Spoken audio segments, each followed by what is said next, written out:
I am the ocean. I'm water. I'm most of this planet. I shaped it.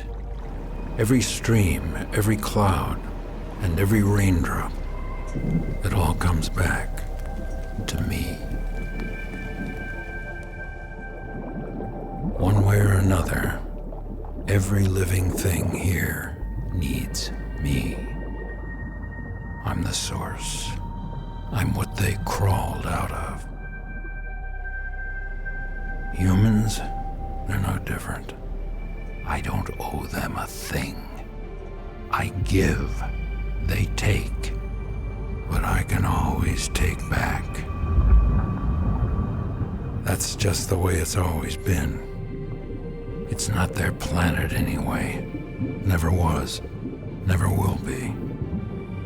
But humans, they take more than their share. They poison me, then they expect me to feed them. Well, it doesn't work that way.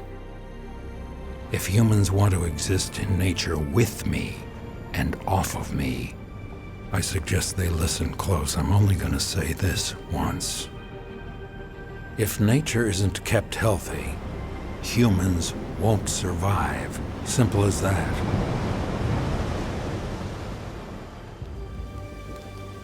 Me, I could give a damn with or without humans. I'm the ocean. I covered this entire planet once, and I can always cover it again. That's all I have to say.